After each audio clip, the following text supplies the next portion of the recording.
The New Jersey Public Meetings Law was enacted to ensure the right of the public to have advance notice of and to attend the meetings of public bodies at which any business affecting their interest is discussed or acted upon.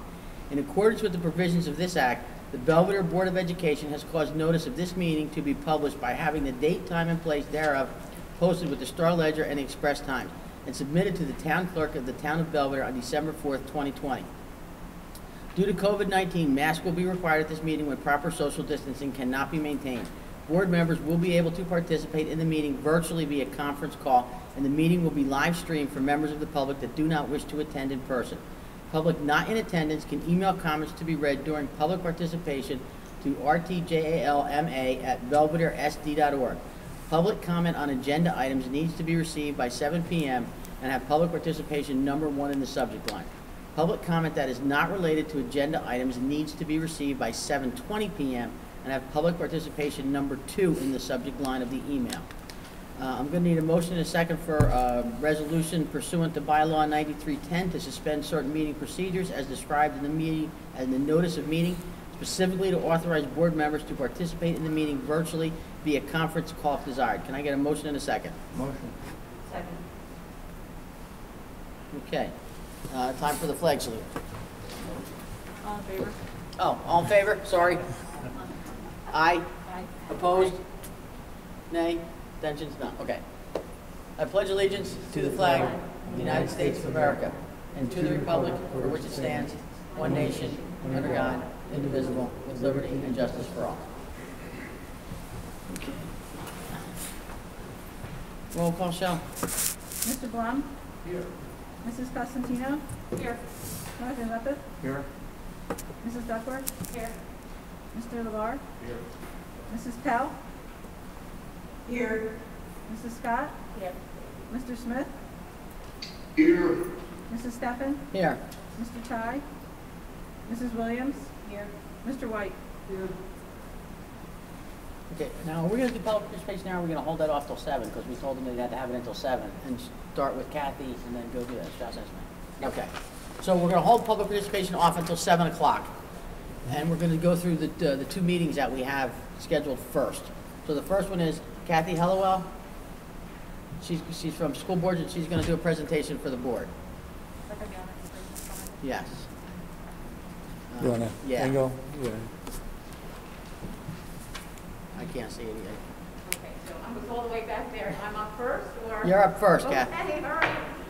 And shall I use this microphone? Is that Yes, optimal? could we at least make that horizontal, that screen? I'm fine with, I don't want to touch your tech. How do you want me to do it? Like pull it or? Right now, it's geared more towards the audience Yeah. and the board. Yeah, it really should be more towards the board than anything else, obviously. And it's not that exciting, I know, but at least but we there should is be a able to see diagram it. that I kind of want to show you all. That good? That's good. I All can see right. it. Can you all see it? Mm-hmm. Good. Danielle, you can probably come back. Okay. Although you were right across from it, I mean, that's a good viewpoint. Don't get too excited about my slideshow. It's not really about the slides. It's about you guys and the conversation that you all have. But thank you so much for having me. Oh, and thank you for that. That's good. Okay. I can actually. Yep, looking good. Okay, thanks so much. So, it's a pleasure to be back with you and to get out of my house. So thank you so much.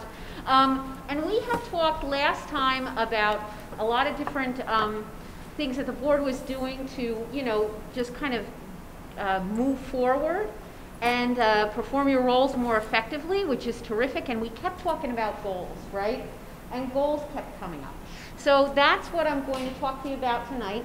Not comprehensively, just kind of talk about how this sort of thing is done and considerations for goal setting. And I figured we could talk about short-term goals and more strategic goals too.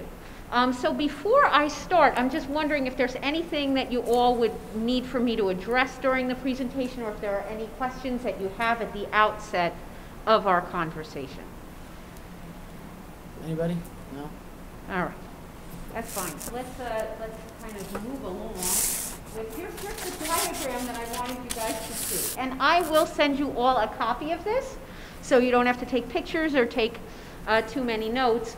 And this is kind of an oldie but a goodie, and I don't know if you can see it all that clearly, but these circles represent the different types of goals when we talk about the goals within, within the governance structure, right? And some of them you're certainly more involved in than others. And the largest of those is the district goals. And I want to talk about, the lingo, just so that we're all on the same page. Because when I go into districts, they often call district goals by something else and board goals by something else. So I think it's helpful for everyone to get on the same page with the same language. District goals, as New Jersey school boards call them, as I refer to them, that's the big circle, right? And that is what we kept talking about the last time that I was with you. These are the goals that everybody pretty much owns. The superintendent is responsible for their completion, but the board and administration powwow together before they're agreed upon to see, what direction you want the district to go in. And we'll talk a little bit more about that, what direction you want to go in over the next year, right? What's the most effective things that can happen in the next year to move student achievement forward in Belvidere. And they touch on all of those areas in the fine print. I will read it to you. Program, instruction, staff, professional development, facilities, finance, all of those goals flow down from the district goals that you set annually, that you agree to, that you vote upon, and that you evaluate your superintendent upon at the end of the cycle, of the annual cycle. Other considerations for goals, right, are board goals, smaller circle. Those are the goals of the board for itself, right? Unlike district goals, you are responsible for enacting them, right? You are not responsible for bringing the district goals to fruition. That's your administration's job, right? But the board owns the board goals. So they touch on the duties of the board, like for instance, completing the superintendent evaluation on time, doing the board self-evaluation, overhauling your policy manual, something like that.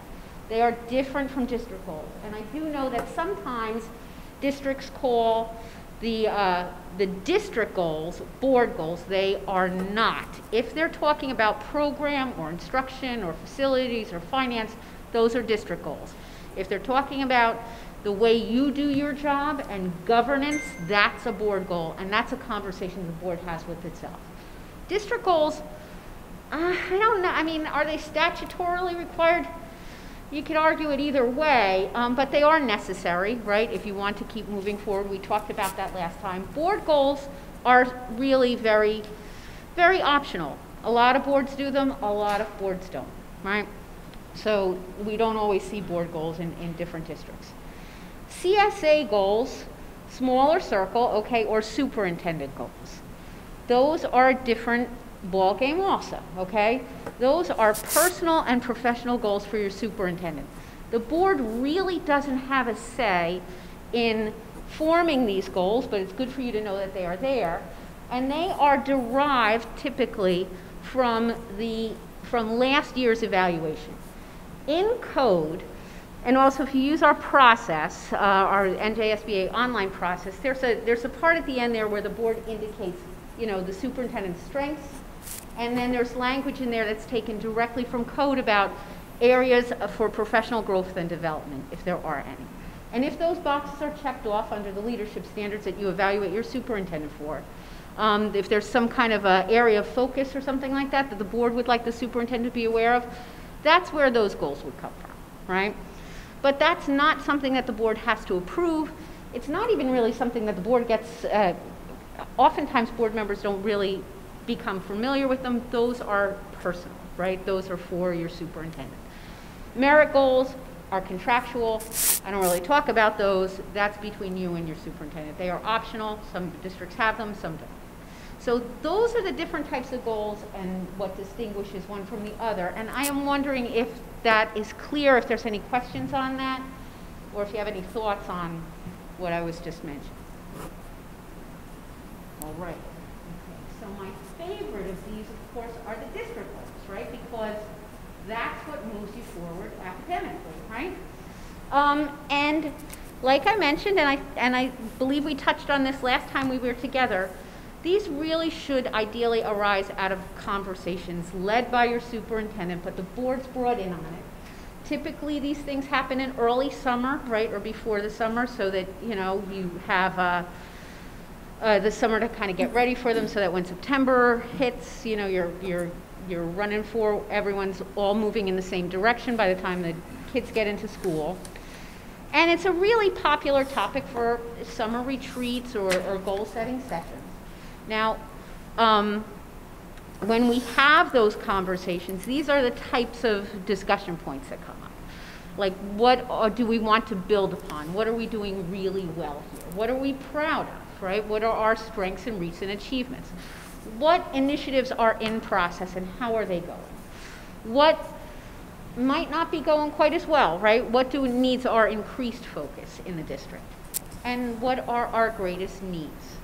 And all of those questions that, you know, your superintendent can elucidate on, and, you know, very important to have administration in this conversation and leading this conversation, actually.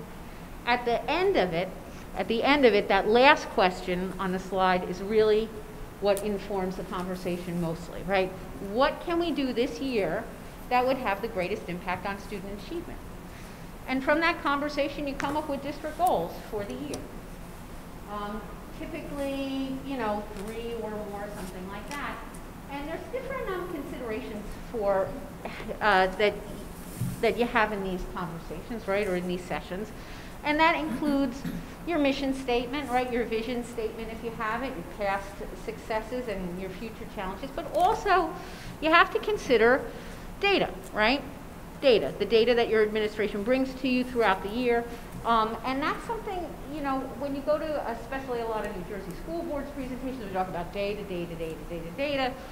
And I don't mean to be dismissive of it, certainly not, because honestly, you know, effective boards are data savvy. They know their way around data, even when it's not the best, right? They don't shy away from negative news, they confront it, and they use it to drive continuous improvement. And that's not coming from me or NJSBA. This is actually from a document that's been promulgated by the National School Boards Association, right? And it came out of Iowa, the Iowa Lighthouse Study. So that's, you know, which is recognized as like the Bible in good governance for school boards. So that's an important consideration. And what I will do, because a lot of boards that I work with are kind of uncomfortable with asking for data and finding their way around it, because there's always that concern about, are we micromanaging or are we not, right? And that's a really good question to always ask yourself. But what I would urge you to do is to think district-wide, right? Think district-wide. And typically, it's not even something that boards need to dig and ask for, because administration presents you with the data when they're giving you their updates on progress towards goals, whether they're long-term or short-term goals.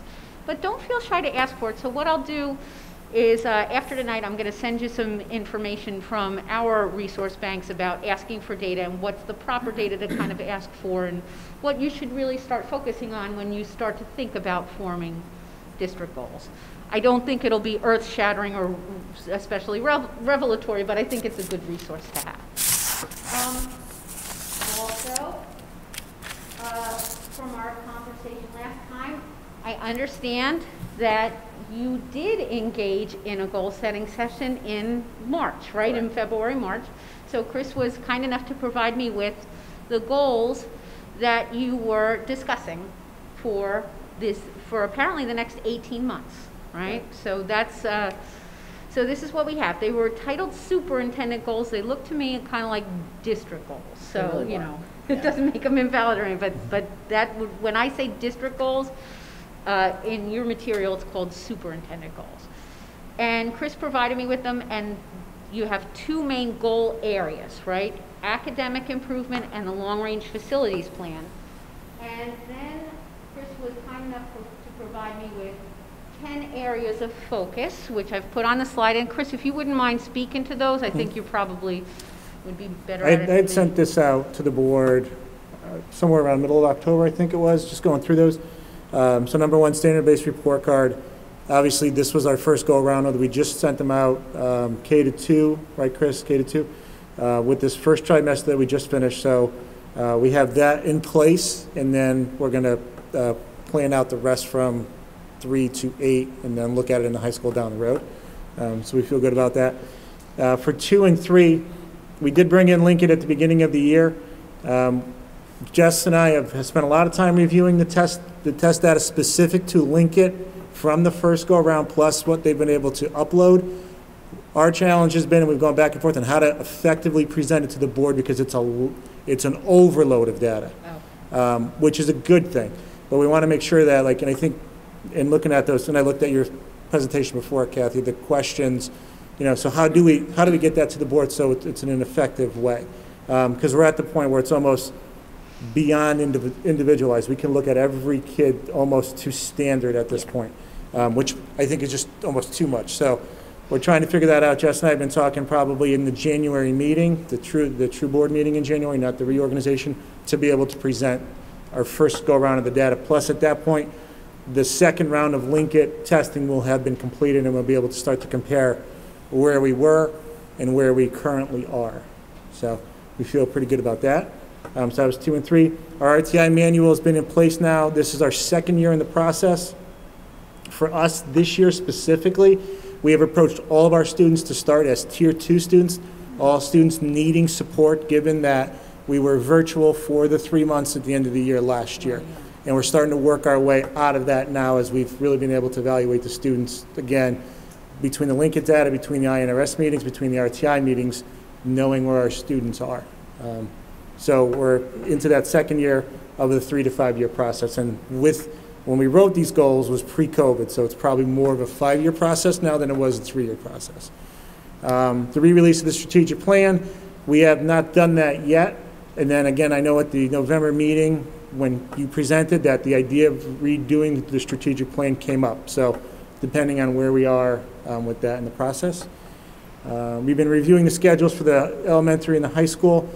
We presented at the last curriculum meeting, if you read the notes, some possibilities of alternate schedules for both moving into the 21-22 school year.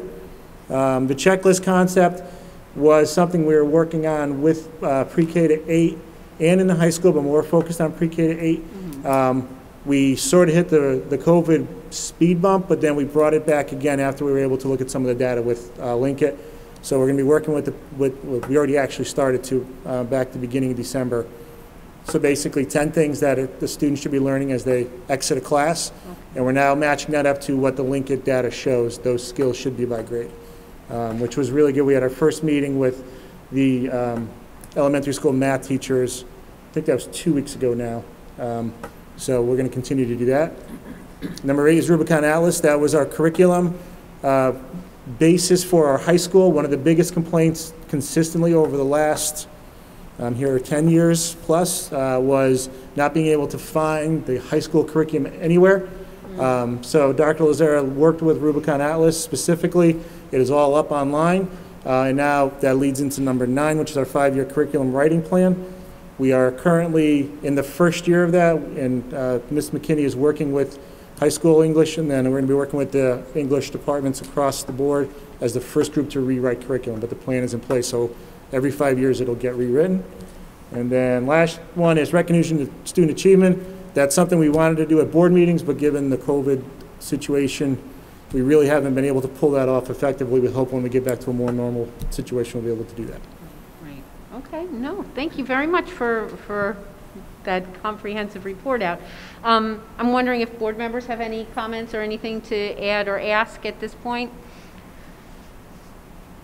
Okay. All right. So I must say, when I saw that list, I was like, wow, and listening to you, I'm like, wow, that's a lot. You know, it really is. It's an awful lot of work, and I can see why these goals are going to be stretched out over 18 months. The other thing, too, that I noticed is, you know, these are real. I mean, I'm really a proponent of very broadly written goals. These are broad enough that they're goal areas more than goal statements, right? So sometimes tightening up the language around a goal is serves you well, you know, because it kind of helps to focus everybody's eyes where they should be going. However, that being said, I mean, here's your roadmap, right? So all of these 10 things. And when I saw this, it reminded me very much of like an action plan kind of format. So I just want the board to be familiar with something like this. Typically, what I see a lot, and what I think is actually a very useful template, is you'll see action plans when they are reported out to the board or to the community or even on the website. Major activities like those 10 initiatives that you listed would be on the left there. And you know, it helps to know what human resources are going to be employed to bring those goals to fruition, what other resources, including money, including Linkit, all of that other stuff, and what kind of timeline we're looking at, because some of these things are clearly going to be taking longer than the 18 months, and some will be shorter, right? Some will be finished. So that's good for the board to know as they're looking to see how you're progressing through those and where they may need to give you extra support, or where they may need to, you know, feel really like, okay, you know, this is working out better than we expected. And that last column, okay, indicators of success. How do we know what we're doing is working? We are, by and large, lay people on the school board, right? So there's no shame in asking for, and how do we know that this is working, right? In fact, one of my personal maxims is there is no substitute for clarity. So if I don't understand how Linkit is supposed to work, what's the end game, it would be in that. It would be in that column, okay, for indicators of success. How do we, I mean, as simple as, you know, recognizing the students. An indicator of success would be something like we have student presentations every other month or monthly or what have you. So this is just kind of a useful template that the board may want to, you know, consider use, or administration may want to consider using for the board, that I just think is really helpful for all sorts of different goals. The other very broad and ambitious goal area is your long-range facilities plan. So Chris, I'm going to put you on the spot again and ask you to speak to that. So this is something that I think we shifted a little bit after the last meeting, working with Shelley. We've been working with our engineer and actually soliciting bids with other engineering firms just to get an idea of how much it would be to look at the plan overall. The first step, though, was the energy audit that's been requested for the last couple of years, and we finally got it in place for this year. We're working on the recommendations right now, and again, we've talked about the potential savings over the course of probably about 10 years is significant. We have to make sure that any facilities plan that we work on gets approved through the county office. So obviously that was step 2. They are aware that we've been working on this. We did, with our finance committee this month, we went through some of the previous completed projects, or at least Mr. Barrick put that together, and that's sort of where we came up with the idea of working with an outside group to take another look at things. And then with that, once we have everything taken a look at, 4, 5, and 6 will start to really come into play as to what we think are the priorities and what that's going to look like and how we get there. And then ultimately, are there the grant funds possible? And then it really will lead into number 7. So I think we're on a good path of that, you know, certainly as we get into the summer, that should be relatively in place. But I think we've made some good headway. And that's recent headway too, by the way. So. Nice. Thoughts on that? Your second goal area? Okay. Yeah, I have a question. Sure. Well, it's actually for Chris, but maybe I should wait to the board meeting then? We're in a board meeting. You can ask it. Okay. Yeah, please feel free to ask. I mean, Chris is ready to answer, and if I can ask you anything, I'm fine. Oh, I just wanted to know, we mentioned the architects, I just wanted to know if we had quoted that out to 3 different architects. Shelley's going to answer that. I know we've contacted at least a couple, but I don't want to say 3 for sure. I've contacted 2 additional architects. I am anticipating 1 proposal tomorrow still, and hopefully we'll receive a 3rd proposal after the break. So far it's been productive, and I'm hoping we'll have the numbers. All right, so you should have them by the next meeting, the next finance. By the next finance meeting, we should have the 3 proposals, yeah. Okay, good. Do you hear that, Catherine, by the next finance meeting? And the next slide, okay, thank you. No, thanks for the question. Any other questions or thoughts on that? Okay.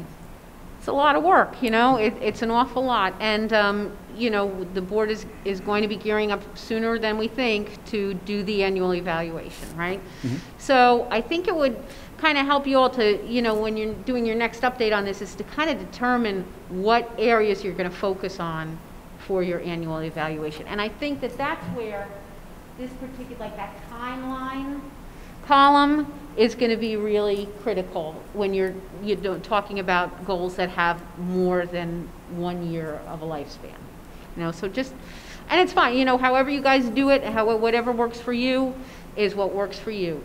Your evaluation of Chris is between you and Chris. It's a very important thing, but it is not operable. I don't see it, you know, I help compile reports of your input, but that's all that I do. And that's, you know, this is just an ongoing dialogue between the superintendent and the board. And I keep talking about it all the time because it's just such an important endeavor. And, you know, I know that you guys want to move your kids forward, and this is how you do it. So I'm really happy to have these conversations. I hope that they don't keep boring you by me treading over the same topic over and over. But it's a really important one, so I'm very pleased to have had the opportunity to come in and talk to you all about it.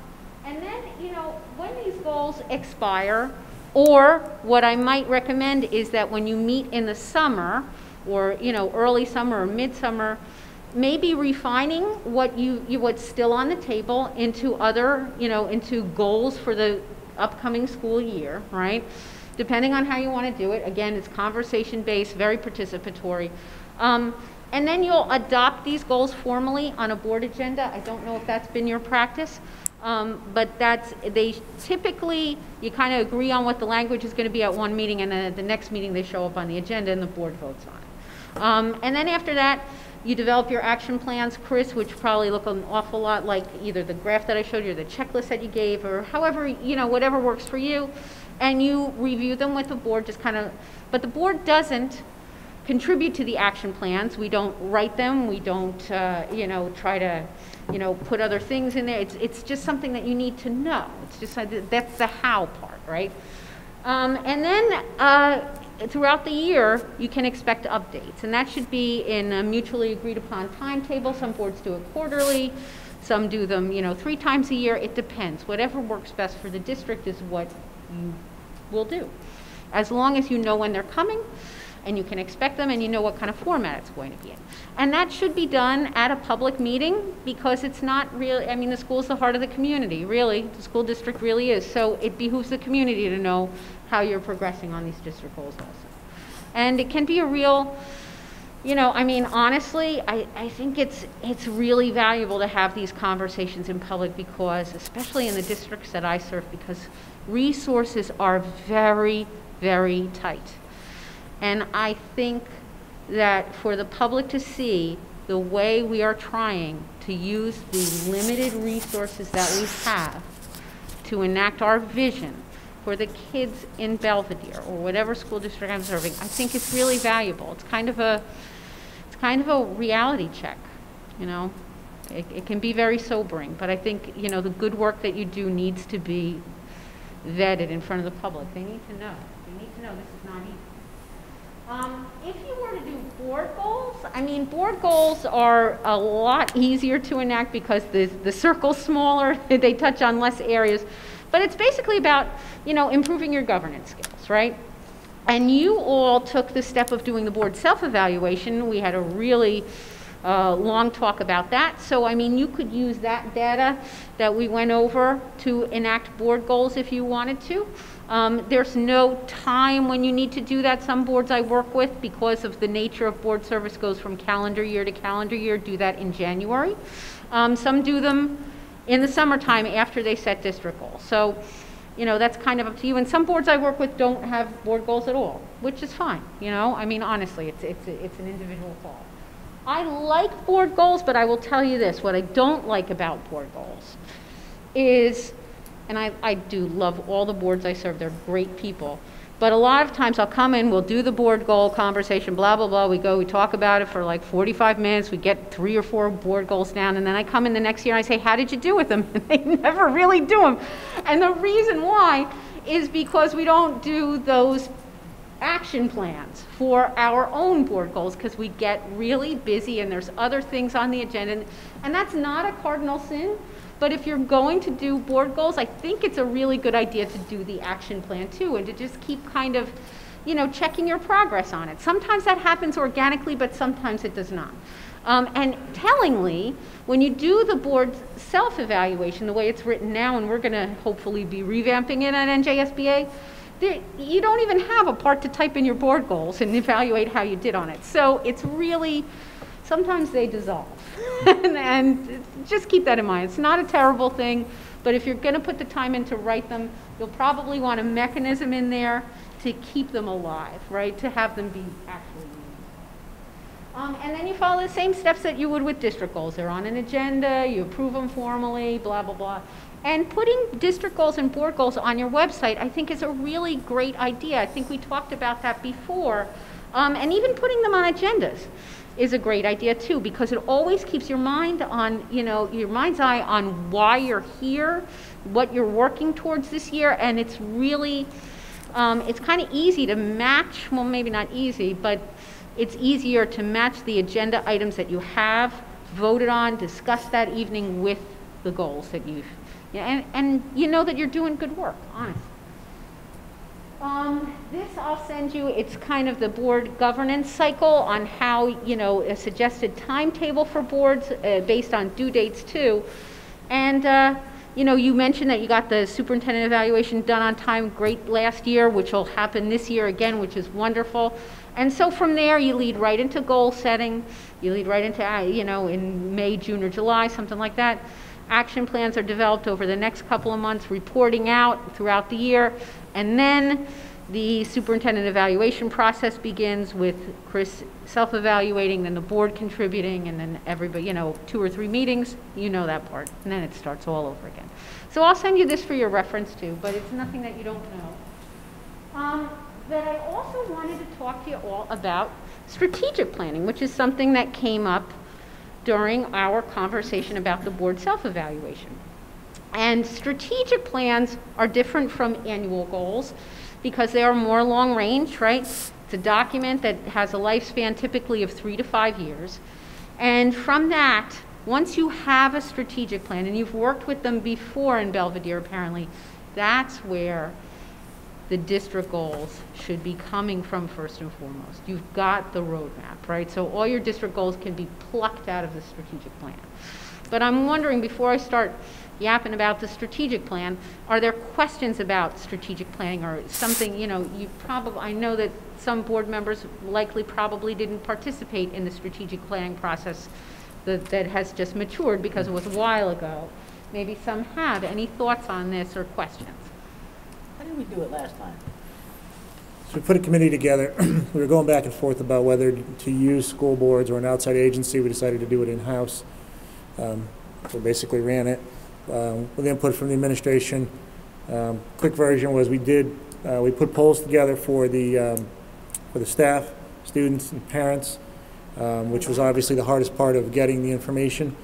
The one thing that we did was 1 year at graduation. We basically had a bunch of volunteers stand there at graduation as people walked in. We gave them an iPad and asked them to bang out the questions.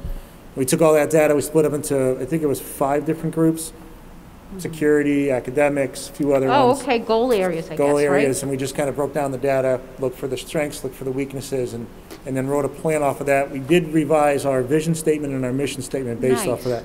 So if nothing else came out of that, those 2, I think, were the most important things that did come out of that. Oh, those are very important things, so that's terrific. Yeah. That is terrific. That's really the baseline of everything that you do, right? Mm-hmm. So that's awesome.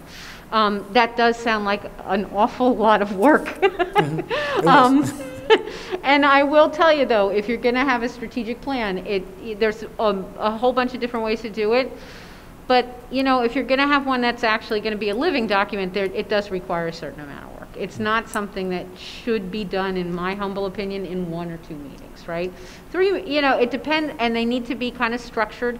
You need to determine what you want out of a strategic plan. I've seen them done completely internally, and when I say completely internally, I mean with just admin or admin and the board just kind of powwowing on what they want, what they see, and not inviting other stakeholders in. And I'm not saying that that's invalid. It's not my favorite way of doing something, right? Because one of the other things that we were talking about the last time I visited was about community engagement and things like that. And a strategic planning initiative is a perfect opportunity to bring stakeholders in and to have them give you their viewpoints, their visions, and then it all kind of coalesces into a strategic plan after a certain amount of meetings. The way we do them at NJSBA, because we do facilitate a lot of these, it is a fee, but we do it in 3 90-minute meetings that are open to all different stakeholder groups, and we do a lot of small group work, and I can articulate that, you know, either now or later, or just send you material and you could kind of build your own stuff off of our model or engage us, whatever it is.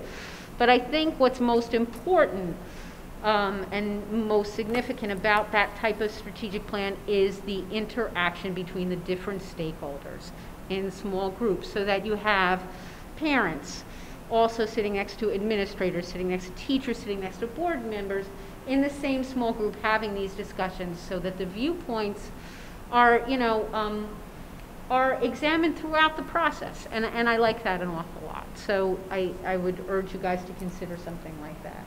And once that is put down, right, once you get the idea of what your goal statements are, right, or your goal areas, excuse me, then I think it behooves you to write a pretty clear goal statement.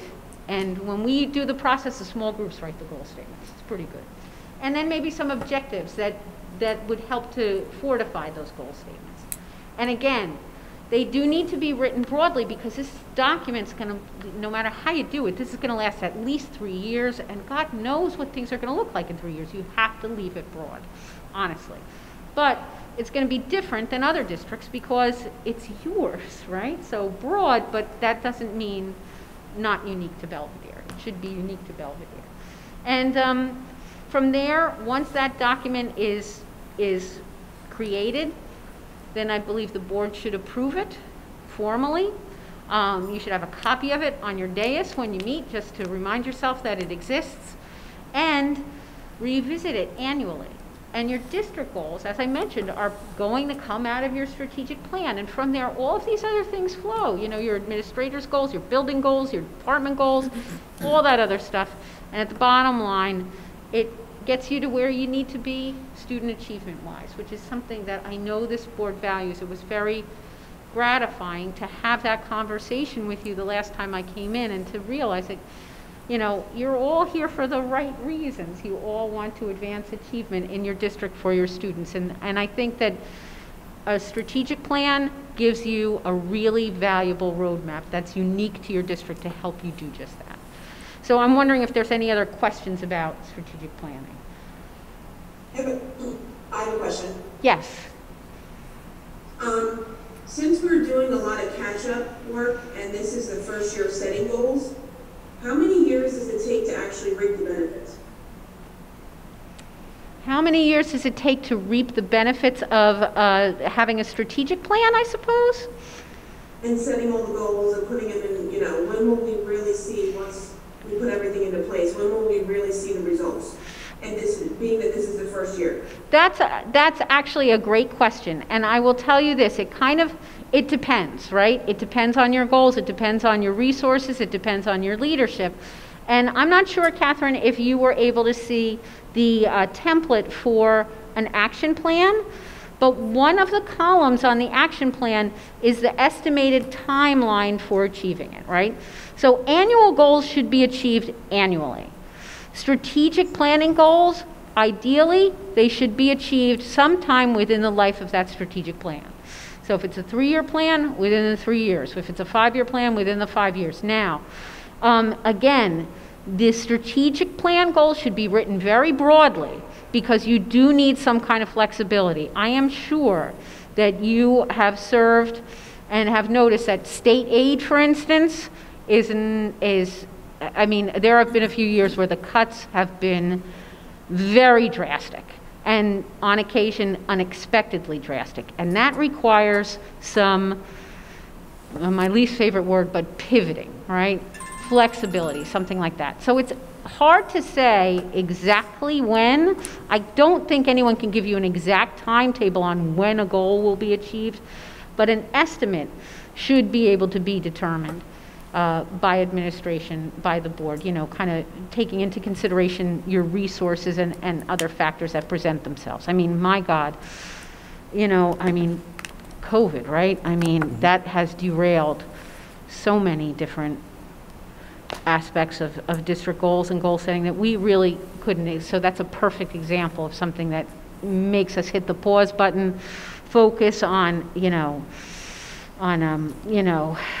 catastrophes that we need to deal with immediately, and then kind of working our way back to the strategic plan, may add another year or so on its life.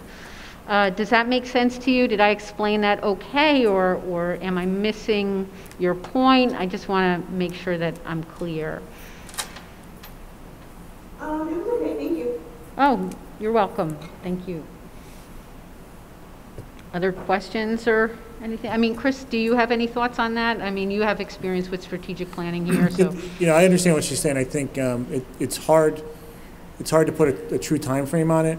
Without putting words into Catherine's mouth, but if we're looking at student achievement, how soon do you expect to see an upturn in student achievement? I think that was an easier question to answer 9 months ago, where we were hoping that by last spring we would have seen an increase in our scores after that round of testing, but it's hard to say now because we're still battling with things like regression and, Sure. As you said, kind of having to pivot on the move. If we get back into a more normal setting, my expectation would be the next true round of testing, we should see an increase in our student achievement. So whether that's this year or next year, I'd probably bank more a little bit on next year. I'm going to bet on next year too. Yeah, I'm still not convinced we're going to have standardized testing this year. Yeah. So I think that if you're looking for a good time to review to see where it is, it's going to be, I think that's sort of the time frame. Agreed. Thank you. Mm-hmm. Thanks for offering. Okay, so the next time that they're tested, for the LinkedIn, are we going to be receiving the data on that, like breakdown specifically? So I know we've discussed it, but we don't have anything broken down specifically in regards to where the students tested percentile-wise, right? Yeah, so we are going to present that. We're just trying to figure out what makes the most sense, because you have to keep in mind when we did the first round of LinkedIn testing is done at the end of September, and it's testing the students' abilities in that grade. So if I'm in 5th grade, it's testing my abilities for the end of 5th grade. So the scores should be at a certain point that are lower, so then you see the growth throughout the course of the year. So we're just trying to, I think when we look at test data, we're looking at what we're traditionally used to seeing. Here's where the kids exactly are at the moment, because this is where they should be compared to what the state says they should be. Mm-hmm. With Linkit, we're trying to do and I think you used this back in May, the 10,000-foot overview, just to try to get an idea of where they are currently to where they should be at the end of the year. So how do you compare those where when you're, if your expectation or you're used to seeing it in a certain way, mm-hmm. and now you're seeing the data in a different way. So we want to make sure, Jess and I are going back and forth on this, we want to make sure that when we explain it, it's explained well. And so parents don't feel that their kids are so far behind without recognizing that this is September of 5th grade. They probably should be right about where they're at. If you still see these scores in June, then we have a problem, or in May, or even in January, we should see some growth. Right. So I think that's sort of the overview of that. So we will get the data out. We're just trying to make sure, again, it's not an overload and everybody understands what they're looking at. And the question, and when you get this presentation, and you look at those questions about data that you put in there, I think they're very appropriate. And then I didn't share this with Jess yet because it came down this afternoon, but when we look at those, I think that for us is also very good talking points to make sure that the data is explained appropriately. Good, yeah, thank you. Yeah, and it is that 30,000-foot view, right? I mean, we're not going, as board members, we're not going into classrooms, right? We're not going into specific grade levels or specific schools. It's the district. Mm-hmm. It's the district. So thank you for offering that. I'm sorry, I didn't hear all of it. What was the date we'll have all that data? I don't have a specific day. We're shooting for the January meeting, the second meeting in January. Oh, okay, second meeting, okay. There are true meetings. It would be helpful for the kids in the community to see where everybody was late, you know, before we test the second time. Okay, thank you. Okay, no, thank you. Other thoughts? Anything like that? Okay. I mean, you know, and to just kind of close out our talk on strategic planning, this is really how you're going to do it. That's a board decision with administration. You're going to be approving it. How do you think it could best be done here in Belvidere? There's a lot of different ways to do it. So have those discussions because this is an important document, right? It's, this year it's going to be, you know, I don't know.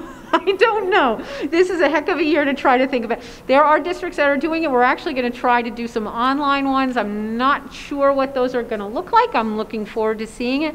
But traditionally, it's a lot of in-person interaction. So I can certainly understand districts that are going to wait until things are more normalized and people feel more comfortable about coming out and participating in an in-person format that, you know, allows for smaller rooms and smaller tables rather than, you know, yelling at everybody from Love to 6 discuss it, feet but away. that sounds like it's almost something we better put off till the summer at least. I don't think that that's an unreasonable statement, honestly. I mean, I'm actually working with a couple of districts that are gearing up to try to do it in person, and we're hoping maybe spring. And the other district, we're just going to hold off until the fall. And then I do have some districts that I'm working with, we're going to try it online. And you know, everything is so two-dimensional these days. I think it just might work, you know? Let us know how it works out. Yeah, well, I will. I was calling them guinea pigs, but now, I'm going to call them trailblazers because that's a little bit nice. But it is a pretty brave decision, and we'll see what happens. But you know, it depends on your community. A lot of communities are just much more traditional, would rather, you know, they value that kind of, you know, typical interaction. And the other thing too, what I was telling the districts that are planning for this in person is like, if this is like the first gig where people can actually get out of their houses and do so, you're going to have tons of people, you're going to have engagement like you wouldn't have dreamed of, and everyone will be very happy. So there's that too. But that's pretty much the deal on strategic planning. It's really a very visionary thing. I mean, really, it's just the ability to see and create the future education that you want for your children.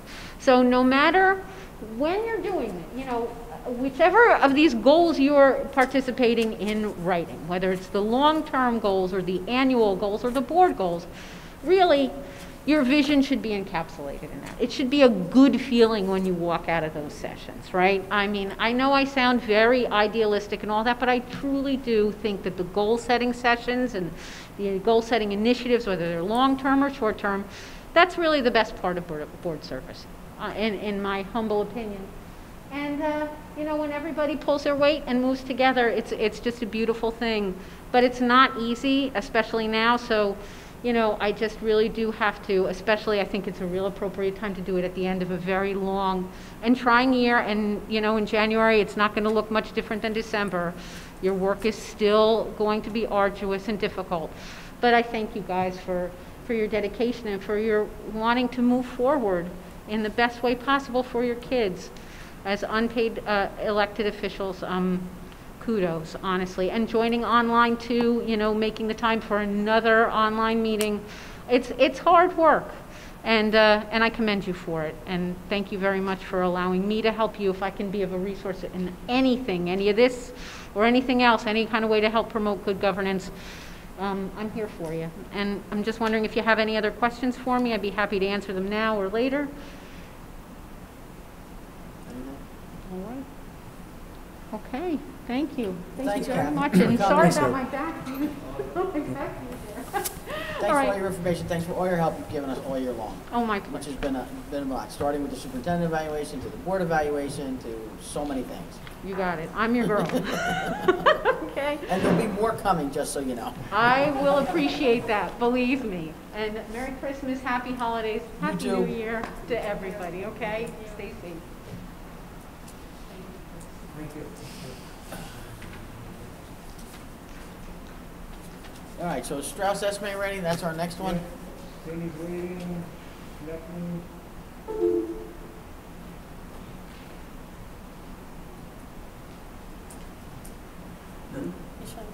Hi Sandy, you there? Can you see us?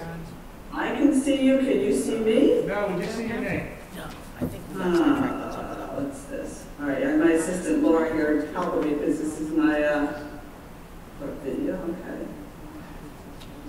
All right, we got an optimist. There we go. Thank you. I can see me. Can you see me? We can see you good. We can see you well, we can hear you well. Sandy, I'm Chris Riva, Superintendent here in Belvidere, also in Harmony where we do use your service. So we just asked, we're looking to possibly switch. We currently use school boards for our policies. So we're hoping maybe give us maybe a 10-minute overview of what Strauss Esme can do and the advantages to using your service. Okay, thanks for having us. Hello, everybody. I appreciate you doing a Zoom meeting with me rather than driving to Warren County, and we're still a little COVID shy, so I appreciate the accommodation here. Just a little bit, I know the districts that you all share together for the high school, Harmony, Hope, and White, are already existing clients, which is terrific. So we thank those people on the board for that service. However, just a little bit about what Strauss Esme is, and just a quick process. We've been around since 1972. The current owners, myself and my husband, have owned Strauss since 2001. We started with 170 school districts, and as of today, I think it was 547 schools are clients of the state. So I think that says that we're doing something right. And in this time where everything is changing with the Department of Ed, the codes, the statutes, the governor's edicts on COVID, we don't know how school districts can do this alone. So we work very diligently to make sure that we keep up with everything that the school districts need, especially in these very unusual times. We have a full-time staff of 10 people. We have my partner Phil, who's a retired superintendent, as well as a licensed attorney in New Jersey. I'm an old retired teacher. And we also have another full-time attorney in our office and other educators who have master's degrees and have been also teaching experience working in our office. So every time we get something from the DOE or a new statute or code changes, we make sure we read that thoroughly and we take that and put that in somewhat layman's terms so school districts can use that. We do, what we provide is the policies that the district wants to go with us to redo their manuals to transfer from the school boards to Strauss Esme. It is a different numbering system. And what we like to do is we like to look at all of your existing policies that you have in place. Because we know as board members, there's blood, sweat, and sometimes tears put into developing policies. And we never dismiss those unique policies that the board has developed. We always review them to make sure they're compliant with current statute and code. So we would look at them to make sure they're correct. If they are, we would suggest let's keep them as is. There may be some that may be a little bit older but need to be, I said were tweaked, but tweaked to be compliant with the current statute or code. And then there's also other ones that are mandated that would say, let's look at your version and our version. It's the same content. We'd like to recommend using Strauss Esme's versions because when we do update in the future, it's easier editing and revising to put those changes into effect in those policies and regulations.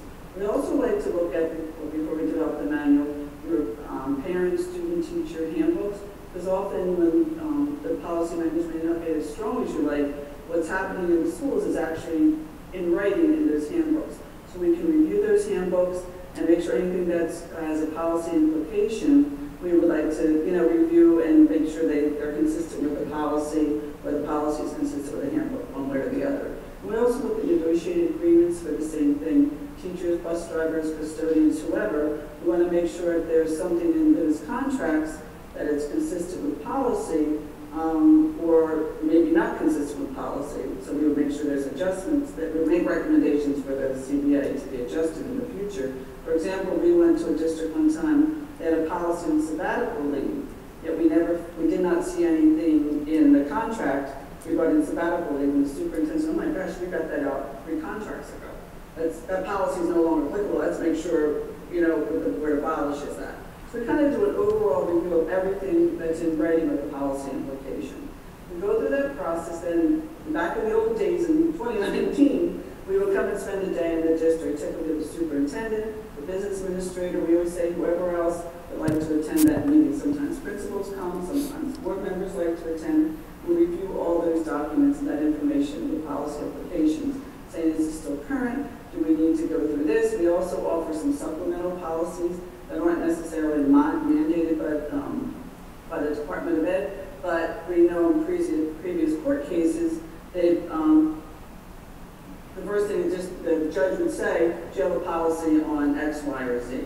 Inappropriate staff conduct, those kinds of things. Reporting students at a student, early dismissal, if you have students who are walkers, do you have a policy on how to release students at the end of the school day if they're walkers to their parents, or you hold them if their parents don't show up, etc. So there's other policies that are supplemental, but we know that based on previous court cases, first thing you would need to have that to protect yourself legally on those.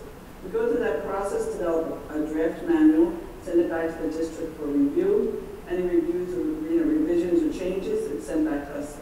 We make those changes. We then send back a proof copy, which is typically when the board, if you have a policy committee structure, or if you want to break it out into, like your finance department looks at the finance section, personnel looks at personnel, and that's when the board unfortunately you have to read this.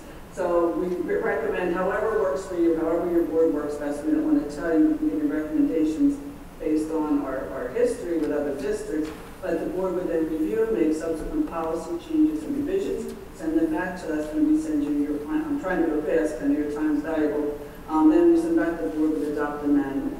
That's the whole development process. And I should say too, when you send changes back or revisions, we review every single change. We always say that we look at everything. Another example is we were in a district and we have one of our health policies, and in the new health code it said if a student has a hearing aid, someone in the district must check that, I think it's twice a year, to make sure it's working properly, whether speech pathologist, the school nurse, whoever. The district took those two paragraphs, put a big X, and said we do not do. We wrote back politely and said we are not, you may not be doing this, however the law requires someone to be doing that. So we don't just blatantly, we're not the policy police, but we'll make strong recommendations that this is in the statute or code, you need to be doing that in the district. So that's the development phase of Stroud assessment. Excuse me. The second phase is how you keep your manuals updated. After the policy manuals are all adopted and they're ready to go, there's something we recommend that you become what we call past client policy alert support service, where it's $2,545 a year to be a past client, where we keep you updated. We send out policy alerts, and they reflect any changes in statutes, codes. We send you a summary page of the purpose for the change. It gives you a paragraph explanation of why we're changing the policies or why we're revising those policies. And then behind those policy alerts, we send you the hard copy of the policies and regulations with bold text, what needs to come in based on the change, and strike through text, what needs to come out based on the change. We still send them the old-fashioned way, snail mail, because we know superintendents and business administrators get dozens of emails every day. So we still want to make sure you get that across your desk, so that will bring attention to that to get to the board, because often there's timely things that you need to adopt because there's a deadline set by the Department of Ed. So we want to make sure if someone physically sees it. But it's also available. We also email it out. We also send out what we call an alert to bring people's attentions to the fact that this is now available and someone should be moving forward to get that to the board. So that's our past service. The past service also includes, we do a monthly newsletter called the New Jersey School Digest, where we report major decisions affecting education. Any things, example is we just reported some cases where parents appealed a board made a HIB ruling, and the parents didn't like that, so they appealed to the commissioner. We reported those decisions and the fact finding what the commissioner says regarding that appeal. And teachers' inappropriate conduct, we report those cases. What's considered inappropriate for a teacher to lose tenure. Inefficiency ratings, those kinds of things. So anything that the commissioner puts out, administrative law judges puts out, school ethics commission's decisions for board members, we report those in those digests as well. And they're all linked to our policies via policy number, and that's all available on our website. So they're all kind of put together. I don't know your time frame. I can give you a demonstration, but I don't want to take your time. That would take more than 10 minutes. So that's pretty much souped in. I would also say part of our annual pass fee is unlimited policy consultation. Since we have owned the business since 2001, we've never charged 1 penny more for working with school districts, developing new policies, answering questions. What do you think about this? We have a teacher wants to take family leave now due to COVID. What are the processes we need to go to? If it's happening in your school in Belvidere, chances are it might be happening somewhere else, whatever the scenario may be. So based on the database of people that we can deal with, you may have an answer or a solution already. And if we don't, chances are if it's happening in your school district, it would be great to work and develop a policy based on the law or your issues, because it's probably going to be happening somewhere else. So we actually enjoy those conversations and that work, because it puts us kind of back in the schools to see what's going on and help develop those things. I should also say that our Strauss estimate does not replace your board attorney. That's not what we do. We can supplement your board attorney, but our job is really to provide policies and regulations. And it's something very unique where sometimes things are, contentious in districts. We always recommend the board attorney become involved in that as well. So we don't replace them, but we can supplement them. So that was a lot of information I took very quickly. So questions from anybody? I have one question. Can you give us one example of a policy that you guys put in or recommended being put in place that had to do with COVID? Oh, that recommended with COVID? We did, go ahead. Well, Laura is sitting here on the side. Go ahead. Can you hear Laura? Yeah, so we did a whole bunch of policies for the whole COVID thing. We have one policy, 1649, that deals with all the emergency family medical leave and the emergency paid sick leave. We did a policy for the remote learning, that the school would need to go all remote due to a change in the COVID situations. We did a policy that's called 1648, which is just everything coronavirus related. Anything that was in that restart and recovery plan from the governor that required the district to have a policy, we put into one policy. So that way, when hopefully all this is done, you only need to abolish the one. It talks about face coverings and social distancing, contact tracing. The multi-tiered systems of support is all in there as well. And that's just one policy. So I think we have a total of 4 policies that are out there. Then we've also had districts contact us asking for something more specific that we've written specifically for a district. But I think they're 1649, 1648, .02, and .03. So we have 4 that are out there for every school district to use related to COVID. Okay, thank you. Oh, that was a Turn it back. Anybody else have any other questions? questions? Or I can also send them to the superintendent. Those policies you can take a look at and see if there be something. Look at what you have. You can look at what we sent out and see if that's something that you'd like to work with in the future too. I specifically asked that question because we have none, so I didn't know if we should have some or not. I'll That was send where I was you coming. everything first thing in the morning. Thank you. You're welcome. Anybody else have any questions? No? Thank you very much for coming and doing the presentation. Hold on, Oh. can you hear me? Yeah, go ahead, Brian. This is Brian Smith. Yes. Yes, ma'am. How are I you? can hear you very well. I a little louder. Thank you. That's perfect. I'm on the policy committee, so I have a vested interest in this. That's good. Strauss Esme used to service the Belvidere School District many years ago. I believe so. Is Strauss Esme, you'll have to correct me because my memory sometimes fails me. Does Strauss Esme classify the policies as mandatory, optional, or is that school boards? I could be confused. We classify them as mandated. When we say a policy is mandated, in the statute or code, it says the Board of Education must adopt a policy, must adopt a regulation. When we send out, we don't say optional, but we send out those policy alerts, we send a summary sheet to those policies that we change based on statute or code. We say this is mandated, so the board must adopt that if it applies to the district. But we also say suggested or recommended. So we kind of give another, because some people will say, do we need this or not need this? So it's suggested suggested, we highly recommend, that's a highly recommended, and we say you really should adopt everything we send out, but mandated or written, we need to have in place. And were policies 1648 and 1649 mandated or suggested or recommended? Yes, they were mandated. 1648 is that full-on COVID policy, where it has all the aspects of the restart and recovery plan incorporated into one policy. Since that said that the board or the district must adopt the policy, 1648 is mandated, and 1649 is that federal families first FFCRA and the emergency paid sick leave. That one is also mandated because all districts had to comply. But that one is due to sunset on December 31st, and we haven't heard if the government is going to extend it. I don't think they're going to. So that policy, I guess we're not really, we're kind of up in the air waiting to see if we're going to keep that policy or if it should be abolished. Once we get the new bill that comes out with that new coronavirus relief package, we'll know a little bit more about 1649. But as of right now, they are both mandated.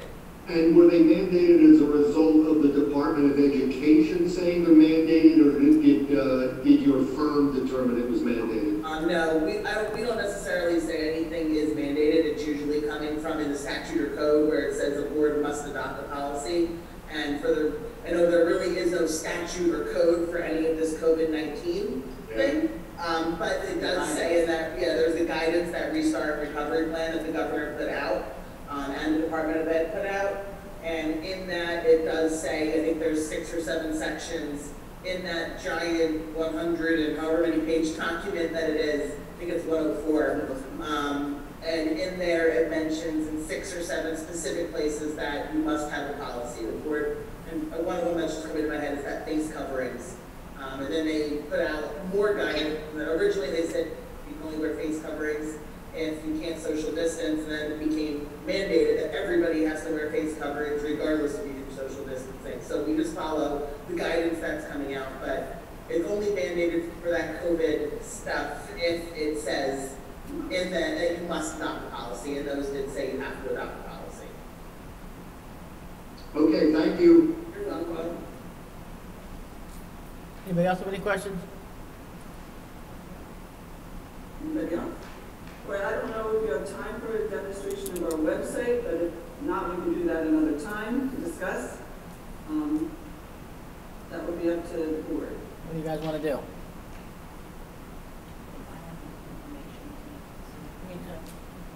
Everybody's good? No, I don't think you need to do the demonstration. I think we're good. I'm sorry, I couldn't hear you. I don't think you need to do the demonstration. I think we're good as is. Okay, perfect. Just as I say, on our website with the policies and regulations, we do have our policies, and on our website, the policy is linked with corresponding regulations. About 2/3 of our policies do have regulations, and the regulations are really to implement what the policy said must be done. Policies may be 2 or 4 pages, with the corresponding regulations could often be 15 to 20 some pages. And also on the website, when you're in a specific policy, if there's a statute or code that drives that policy, we have links that you can click right on, and we'll give you the statute or the code that is driving those policies as well. And that's all right within Strauss Esme's website, so you never have to leave to go to the legislature website or use the little damn law books. Everything is linked right within our website to do that. Perfect. Thank you. You're welcome. All right, if nobody has any other questions, I'll thank you for your presentation tonight. We really appreciate you joining us and giving us all that information. My pleasure. Thanks for having us, and I will send you those the COVID policies first thing in the morning. That'd be great. Thanks again. And have a good night. Have a good holiday, everybody. You too. Thank you. Stay safe. You have to disconnect? She hung up. Okay, so we still got Brian and... Yeah, Brian and Catherine should still be there, and then us. Now, were you gonna have school boards come and do a presentation also? Yeah, So we were going to have them should- for the reorganization meeting. Okay, so we'll wait for that before we have any discussions. Okay. That's, if everybody's okay with that. Yeah. All right, so I guess now we can go to our regular board meeting, right? So we should start with public participation. Does anybody in the audience have anything? I take it that means you do, Joe? Yes, I do. Thank you. It'll only take maybe 2 minutes at the most. Thank you. It's okay, take your time. Good evening, Madam President, Board. I just wanted to, boy, I hate these glasses. I just wanted to take the time to clarify my statements on November 18th. Reference my notice of intent to not assume the board seat in which I was elected. Dear board members, as you are aware, I ran and was elected as a member of the school board with my term commencing January 1st, 2021. When I ran, it was my intentions to vacate the office of mayor, as I could not hold both positions. Subsequent to my being certified as the winner of the school board seat, I have reconsidered and now feel I can serve the town best by remaining as mayor. And basically, I'm just giving you my intent in writing. Okay. Actually, on November 18th, I was not an elective board member at that time, as they didn't certify the election till November 23rd. So the advice of my legal counsel is to read this.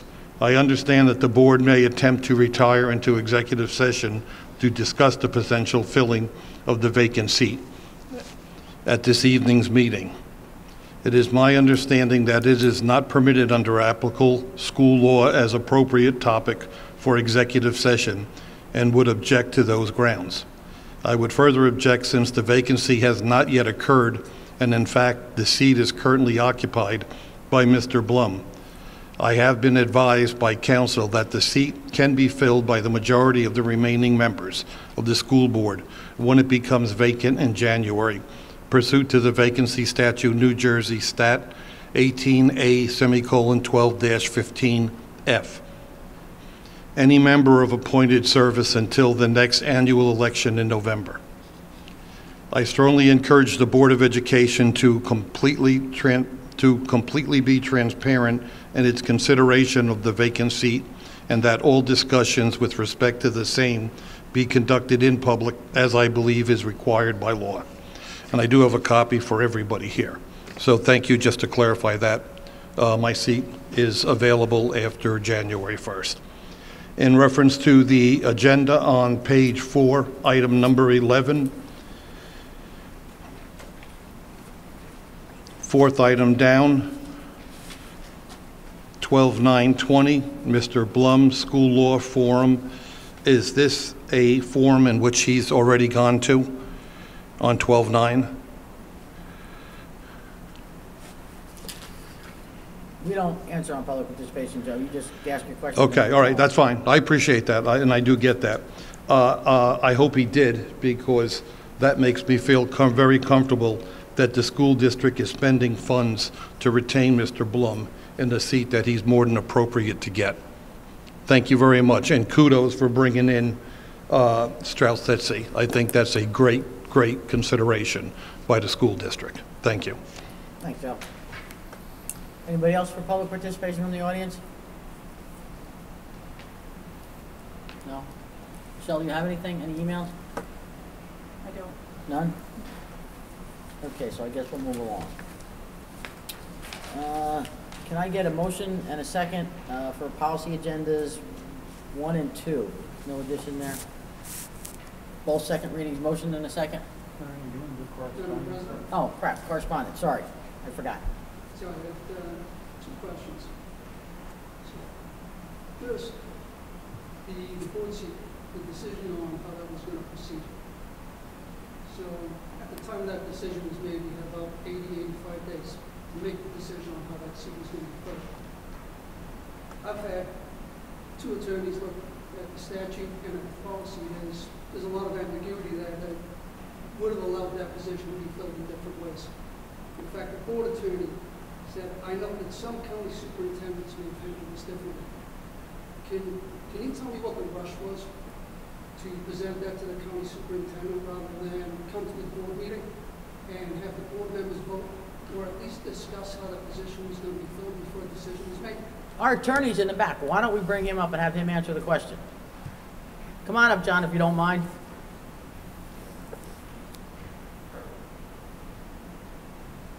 Well, I think any discussion of attorney-client privilege matters should take I did recommend when the issue came up, it is a bit of a gray area, and as somebody, I couldn't see who was talking, but there is certain, New board member, Andy. there's a certain amount of ambiguity in the laws and the statutes. So I did recommend to the superintendent that he contact the executive county superintendent to get her guidance as to how the board should proceed. So I guess then I would have two questions on that. Before we reached out to the county superintendent, would it have been appropriate to discuss that with the board? There was plenty of time to discuss it with the board. There was plenty of time for the board to determine how that should move forward, as there was a gray area. Again, I think this is an executive session, is what you're saying, John? Well, if we want to talk about my advice as an attorney, I would say it would be an executive session. But as I indicated before, I received a call. I'm somewhat familiar with this area. I'd looked at it before and knew that there was some ambiguity and that there's different county superintendents treated differently. So I recommended to the superintendent that he should contact the county superintendent for guidance as to how this should be. Can I say that we contacted other venues as well? We contacted school boards, who also said it's a county superintendent, and we contacted somebody else. There was three. There's 3 people we contacted. Yeah, I can't think of the third. 3 governing bodies that said it's Yeah. definitely a county superintendent issue. It's not a school board issue. As we were reaching out to the county superintendent for an opinion, I'll just read. As the results of our recent board of election, we had 4 candidates up for 3 seats. One of the candidates is our current mayor of Belvidere. He won a seat and decided not to take it. Our attorney feels that he is technically disqualified due to his position and having to give that up once he was elected, that the decision on who would take the vacated seat is yours. I wanted to check to see if you agreed with this and what the process would be moving forward. I don't see that as asking for an opinion. I see that as asking for agreement. Because I think we were already told that it's a county superintendent decision, not a board decision. We were told, as per Mr. Proof, that to reach out to the county superintendent for an opinion. And Know school what that boards, opinion would be. school boards had already said it was a county superintendent decision. So, where does our board attorney, what does the board fit in this? This seems to be a very important function of the Board of Education of Belvidere to determine how our board is going to be filled going forward. We try to go by the law, and I believe in this case, the 3 governing bodies for school boards all agreed that it goes to the county superintendent. I'm not going to buck the attorney, school boards, and the county superintendent. So which of them were reached out to before we reached out to the county superintendent? The attorney and school boards. School boards? Yes, I had a conversation with Kathy about it prior to.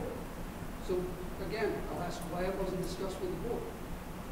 It still seems like a unilateral decision. We didn't have, we didn't have a board meeting going on, and again, it's not our decision. There was 90 days between when that position was technically going to become available and when it needed to be filled. But there hasn't even been 90 days yet. For us to discuss it during this board meeting. Why wasn't it discussed? Because it wasn't our decision. It was our decision to determine how it was going to move forward. No, it really wasn't. It's a law. We don't. Mr. Crute agrees that there was a gray area and there's ambiguity in our policy. And the county superintendent. And in the statute for this exact situation. And the county superintendent and school boards both said it goes to the county superintendent. I read it again. You can read it as many times as you want. It's not my decision. It's out of my hands. I have a question. What is your question? Why if My we're question following is, the rules? why was this decision taken away from this Board of Education? By law, it's not our decision. By which law? I think if I may just interject, while I felt that there could be a gray area, my recommendation to the superintendent was to contact the executive county superintendent of schools. Apparently, and I think it was before anyone even talked to me, the school board, New Jersey School Boards Association specifically said that they believed it was up to the executive county superintendent to fill the position. Then that would be. So when the executive county superintendent was contacted, unlike me, who thought it might be a gray area, she advised that she had looked into this, she had looked into it previously for other districts, and in her opinion, it's up to her. So the answer to I think the answer to your question is the executive county superintendent made the decision that that's the way we should proceed. So then I will ask one more question. This is an email from Brian Smith. When I asked him to consult our board attorney about something else, Mr. Croup costs money, so customarily he is not engaged unless the full board authorizes it and/or the work is part of ongoing matters like litigation or contract negotiations. For emergency legal issues, past practice has been for the superintendent to make the call in consultation with the board president. From Brian Smith, what was the emergency? There are conversations that happen between the superintendent and the attorney all the time that don't come before the board. And who determines how this board gets set? Who determines who gets appointed to this board? Is it the superintendent or is it the board? Or is it the people of Belvidere? People at Belvidere vote people in. It's actually the law. There's a statute, which you've read. You're familiar Yes, with. I have. There's a statute and decisions, most people are elected, and when there's issues of vacancies, currently, as of right now, there isn't a vacancy. There's an issue about someone who's qualified, who signed a certification that they were going to take the position and decided not to, which, and by the way, I think it was very appropriate that he confirmed that tonight. So that was good. And in that scenario, there's a specific statutes and laws that follow, and it's either up to the executive county superintendent or the Board of Education to make the decision. And in this particular situation, the executive county superintendent advised that she should be making the decision, and that's basically what the board is following. Then if I may ask you, Mr. Croup, if we had determined in a board meeting, in a discussion, that we were going to vote on the next person to fill that seat, make the decision, voted on someone inside the board, and that person got appointed, would there have been a legal issue? It's possible. Yes, in fact, again, if we're going to talk legal strategy among the board, I think that that's more appropriately done in executive session. I think it is important, though, to know what we're doing going forward. Because that, I mean, since I've been here, which isn't even a year, we've interviewed a couple of times, and it's all been done in executive session, and then all of a sudden this has changed. And I like to know what we're doing. You know, if we're going to keep going with executive, completely different. This isn't any No, I mean, it's a different scenario, but I don't necessarily trust that we're not going to switch again next time.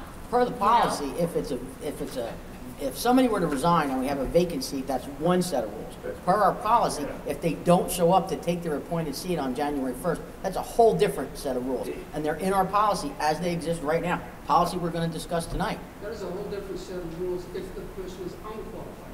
Correct. If the person is qualified, it is not a different set of rules. It is the same set of rules, which is that this board votes on who's going to fill that position. Well, except, and again, we can talk about this in detail later, but the fact that someone is a member of the governing body of the local municipality, or even more specifically the mayor, either one, actually disqualifies them for membership on the board. For membership on the board, That's there's correct. two sets of qualifications. There's qualifications to be on the ballot, there's qualifications to be sworn in as a board member. Is that correct? Yes, I would say that that's correct. Was Mr. Kennedy qualified to be on the ballot? From what I understand, absolutely. If he was qualified to be on the ballot, then he was qualified until he was ready to be sworn in. Or until he advised that he's not going to be sworn in. Again, Which he did in November, apparently, and has now reaffirmed it this evening. But then I would say that's a gray area that we need to address in policy, no? Whether you need to address it in policy is an interesting question. Let me just say, in reference to something that one of the other board members said, vacancies occur in boards all the time. I've been doing this for many, many years, and have sat in on many of the interviews when someone resigns from the board, and they resign for a variety of reasons. They resign because they move out of the district. They resign because family circumstances have changed and they can no longer serve. Whatever the reason may be, that happens all the time. A situation where someone holds another public office, signs a certification saying they're going to take the new position that they're running for, and then subsequently decides that they prefer to remain in their public office, and that's perfectly appropriate. I agree that that's appropriate. That is something that happens rarely. I'm not saying it never happens, it happens occasionally, but it happens rarely. So it's up to the board whether they feel that they need to address that type of rare situation in policy. You could, and certainly you could specify. But it's something, this is not a normal, it's not a regular occurrence. It's something like, whereas a normal vacancy like you would have if somebody resigned that was a member of the board, and you would then go through the interview process and do the whole thing. Very common, happens, you know, I have probably at least one board a year where that happens. This is a more unusual situation. Which is why there's no decisions. There's no ethics commission decisions, there's no legal decisions, there is no precedent to support what we did. Do you know? Not on this board, no. No, there's no precedent in the state of New Jersey for what we just did. Well, I'm finding that I feel that this is something that has been perpetuated by someone who wanted to serve his community, however, put us in a bad situation because he, as the mayor, did not look into all of the rules and regulations that are tied to this. And now we're sitting here in disagreement because he was going to give up his mayor's responsibilities and come onto the Board of Education, all because he wanted to serve the community in one way or another. But he should have made that decision before he put us into this situation.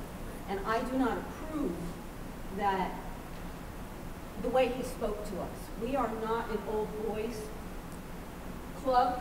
We do not rule that way. Maybe in the past it was seen that way, but now we have people that are new to the board who have questions, you, myself, who really, this all comes back to our policies. And where are they? Why are they not accurate? And I'm finding that what's being questioned now was perpetuated, and this is something that doesn't happen, as the lawyers say, all the time. And it's not something that we could have dreamt would have happened. However, the candidate should have made his decision as to whether he wanted to sit on this board before he even put himself into that situation. So he has exasperated this to this point. Totally disagree. Hey, Totally- not public participation, Joe. Joe? Totally disagree. Joe? You are not, it's not public So participation. have you escorted out? You I- guys did the same thing when President Don Mitchell sat on the board and ran for council, but you had zero issues with it. Zero issues. We need to have him escorted out. We could, yeah. All right. September end. Joe, you need to stop or you will be escorted out. Joe? Myself Joe? and the other 4 members running. All right, sir. You don't want to dare try to come over here. Sir. Ed, Chris, can we you get made to enough, your Joe. point. You know, Sir. you're not Take him out. contradicting yourself. Sir, you made your point. You made your point. Contradiction here. That's why I would suggest everybody just moves on. You made your point. Let's just move on. I can't either. I'm glad this is on videotape. I am so glad this is on videotape right now so the town can All watch right, let's this. just move on. You can't threaten somebody, you're the mayor of I'm the not threatening town. anybody. You just did. Just threatened too. All You right. told him not to come over here. Told him not to come over here and escort me out. You just told us Disgusting. to, It's if we need disgusting as to. a mayor, it's disgusting. All right, can we knock it off? Joe, if you don't knock it off, we're going to have you escorted, but we'd like to go on with our meeting. Respectfully, I apologize, Madam President. Sorry, one more thing. In regards to number 1 and number 2, the policies. Number 2, policy 911. We didn't get there yet, so hold those questions. But the questions are related to. But we're going to discuss the policies in a minute when we get to the policy section. Okay, is there any other correspondence? Because I skipped that.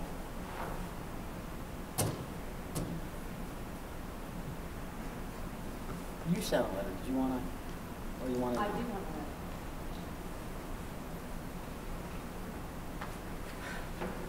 We have correspondence from a board member. Do you want to do it old business? You want to do an old business? Oh, that's what I was going to. You want to do an old business? Give her Okay, a- that's fine, that's fine. Okay, so now let's go to policy. Do I have a motion and a second for agenda items 1 and 2? Motion. Second, somebody? Second. Okay. Questions on items 1 and 2? Go ahead, Annie.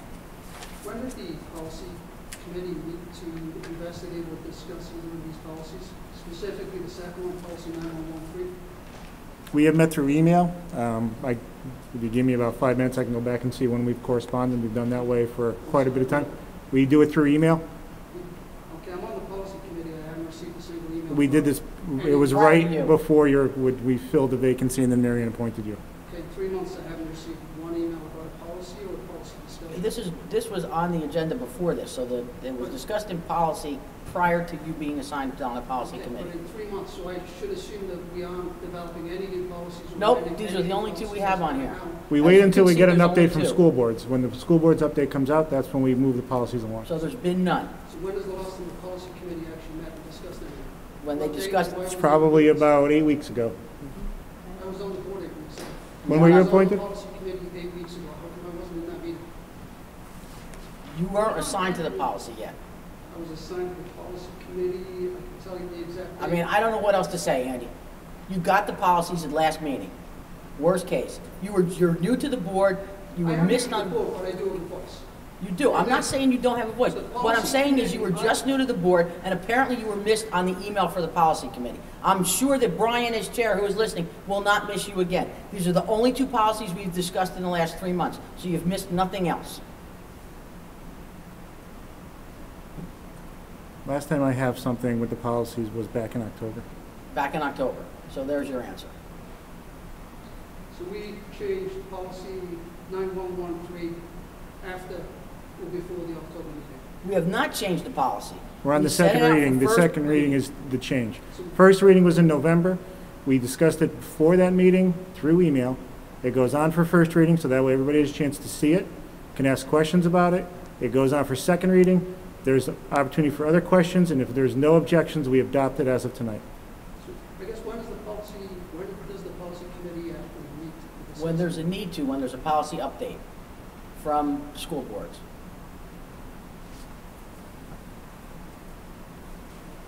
I'd like to have policy 9113 read, please.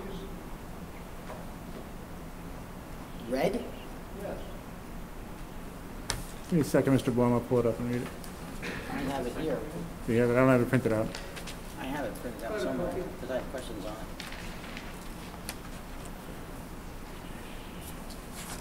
I had it. Going through all the bills.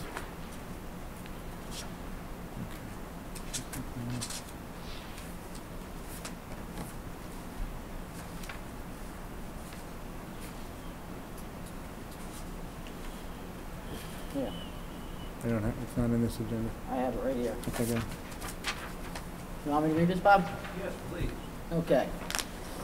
Vacancies filled by the board. The board shall fill vacancies created by the resignation, removal by the board for cause or death of a serving member, or when a member ceases to be a bona fide resident of the district, the vacancy shall be filled within the 65 days prescribed by law. Now, the next section is in red, which is the proposed addition. The chief school administrator shall be responsible to ensure that the district advertises to fill such vacancies in a manner designed to achieve the broadest possible public notice, including, but not limited to, the district website, school billboards, local print media, and social media. The notice shall include a statement that resumes and/or letters of intent shall be submitted to the district office at least 10 days prior to a regular, special, or adjourned board meeting at which action may be taken to fill the vacancy, and that the board, in its discretion, may not consider an individual who fails to submit an application by the deadline. Now we're back to black, which is as it is now. Procedures by which to select the persons to fill such vacancies may include advertisement of the vacancy in suitable local media, and interviews is in red, with interested parties shall be conducted in red, shall be conducted in public, and then back to red, or an executive session, and a vote to fill the vacancy shall be taken in public. And then the rest of this I'm going to read is all what we have now. By the board acting as a committee of the whole. If the vacancy occurs on the board due to a recall of a board member, all procedures of the law shall be followed to fill the vacancy. Vacancies filled by the board shall be a majority vote of the remaining members of the board after the vacancy occurs. Vacancies filled by county executive superintendent. Executive county superintendent fills vacancies that the board fails to fill within 65 days, and those caused by the voters' failure to elect a member or by the removal of a member because of lack of qualifications, some flaw in the election, or when a recount or contested election fails to elect a member. The executive county superintendent also appoints enough members to make up a quorum, and then it lists all the when the adoption dates, revision dates, and pertaining laws. President, could I ask that this policy be tabled until the next meeting, so I have a chance to discuss it with the other members of the policy committee? Sure. Motion. I was actually had a lot of questions on it, so if we can continue. You could, if you want to table it, the appropriate thing to do would be for someone to make a motion to, it's not technically table it, it's to postpone it to the next meeting. That would require a second, and then the board would have to vote whether to postpone it to the next meeting. Okay. Or if there's not a second for that, you could continue to discuss it tonight, however however the board wants to proceed. Could I ask for a motion to postpone the vote on policy 9113 to the second meeting? Do we have a second? Second. Now you can have discussion now, just on that motion about whether to postpone it or not. Do we need to have You don't have to have discussion, you're entitled to have discussion, that's. I don't know if anybody needs to have a discussion, so now we vote to decide on Now, individual or if all you- in favor? Right, if you vote now, and it does not have, this could be a voice vote, all you're voting on is whether to postpone it. Right. Okay, all in favor of postponing number 2 policy 9113 to the next meeting, so the policy, to go back to policy. Would this be the reorg meeting or the regular January meeting? I would suggest a regular January meeting. Yeah. All in favor? Aye. Opposed? Abstentions? Okay, so we're going to postpone it till the second meeting in January, after the reorg meeting. We do, apparently. Oh, I'm sorry, I didn't mean to. Yeah, we normally. I'm not normally at the meetings. I know, if a board member normally asks for. Oh, and let me say, if I may say something, that I don't want to over-formalize your Robert's Rules of Order procedure.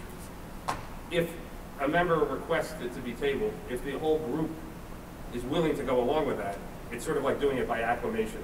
Yeah, And that's that would be appropriate. Yeah, that's what we normally do. Yeah, that's fine. Yeah. So any questions, sent to Mr. Smith, and then we'll have a policy meeting prior. Yes. And I have questions, Brian, so I'm going to send them to you. All right, so we're back to our agenda, and we still have policy item 1. Any questions or comments on that? Okay, all in favor? Aye. Opposed? Abstentions? Okay, can I get a motion and a second on personnel items 1, or 3 through 7A, it looks like? 3 through 7A. Second. Questions, comments? I have a question. Because of COVID and because we may look at these sports, is this because now that we are doing this, we would have to pay these coaches, right? Yeah, there was a discussion in the Personnel Committee when we met back in, this is going back into November, that we would like to see some of these sports, the coaches be appointed, so that way, even if the season doesn't run, but the sports can gather, that they can still practice and they can still do something as a group rather than the kids not having something to do. So basketball is the one we have right now. Swimming, we're having issues getting pool time. So that's why you just see the basketball up here, but that was the decision of the Personnel Committee. Any other questions or comments? Okay, all in favor? Aye. Aye. Opposed? Abstentions? Roll call, Mary? Oh, that's That right. should be a vote. I'm batting 1,000 tonight. You didn't even ask your normal question. You're way off. I know the answer. Mr. Blum? Yes. Mrs. Costantino? Yes. Dr. Zucker? Yes. Mrs. Duckworth? Yes, I have to abstain from 4. Mr. LeVar? Yes. Mrs. Powell? Still there? Catherine, you there? Say she's there. Mrs. Scott? Yes. Mr. Smith? Yes. Mrs. Steffen? Yes. Mrs. Williams? Yes.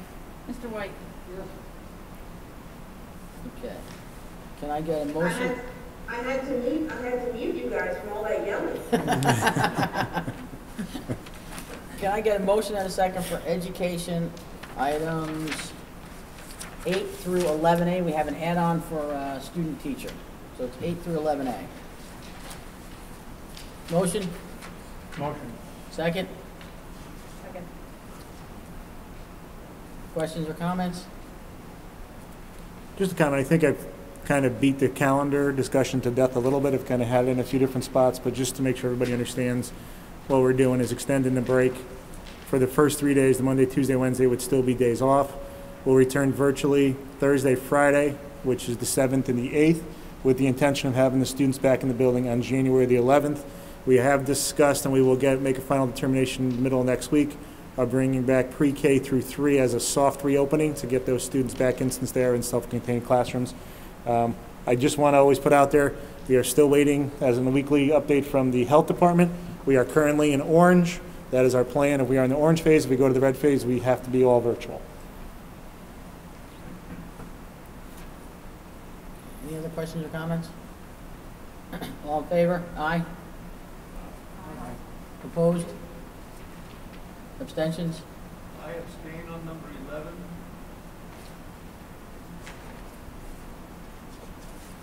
Okay. Can I get a motion and a second for business items 12 through 15? No, sorry, 17. Motion? Somebody? Melissa? Second? Daniel, good. All right, any questions or comments?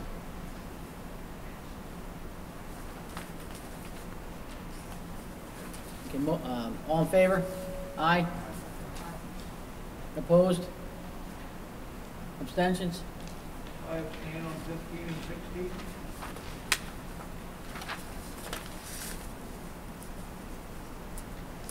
Okay, continuing business.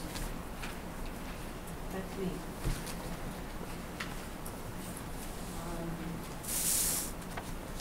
Just so everybody that's in this community knows that I am not a regular Belvidere Board of Education member. I am representative from White Township. You know what?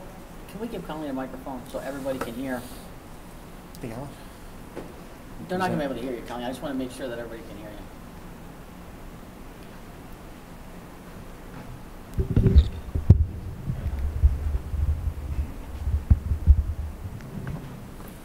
I do this job as a board member, a community member, and a parent, and I want what is best for all students regardless of their abilities and their sending districts. We all try to work together to make Belvidere the school of choice within the constraints of budget, students' needs, and wants of many. Budget is always our largest obstacle. We all struggle where to spread the money available to get the most out of it. And each year we look at education first, staffing, and finally facilities. I'm speaking for myself, but education and the district's report card is always a priority in my book. The way we send students out into the world is a reflection on each of us, whether we are a board member, staff member, community member, or a parent. We all need to work together to send a well-educated, well-rounded student out of our doors to grow into productive members of our society. Having said that, I believe there is a great need to look closer at the well-rounded student that we send out of our doors. We must compete educationally, but sometimes we need to work and look at the other areas important for student growth and compete in those as well. We may have needs outside of the realm of, many have needs outside of the realm of classes and education. We challenge our students to juggle a lot. We always want to address the educational issues and never look at those students who might want to be involved in other things outside of education, including sports clubs or schools or a school-run activity. It is proven that a child who is involved makes a better student and becomes a better citizen in the end. The issue of facilities impacts the students greatly, not just the athletes. There are those in band and the community and families that sit in the stands.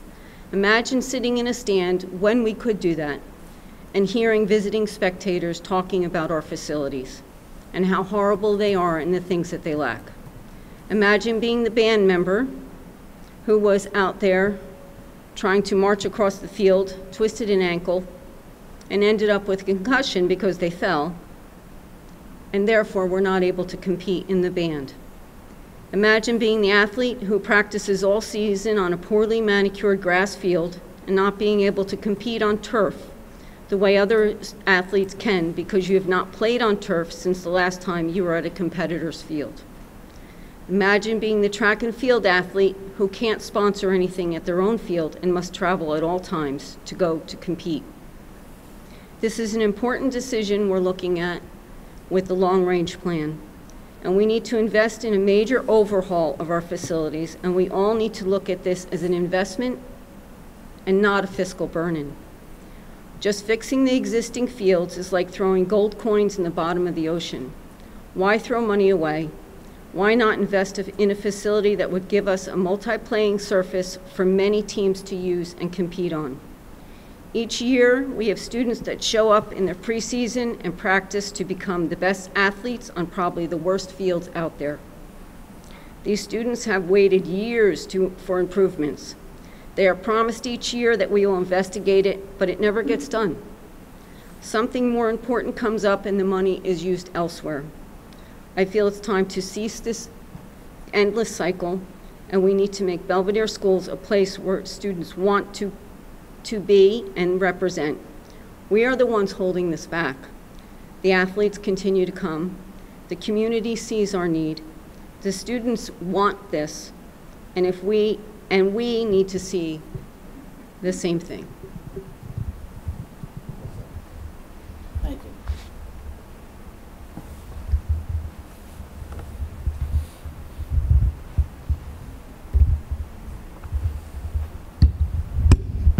Brian, are you there? I am. Do you want to address Colleen? Was that a question? Well, and you can bring her up to speed on what occurred in finance meeting? Regarding what? Possible field revamp?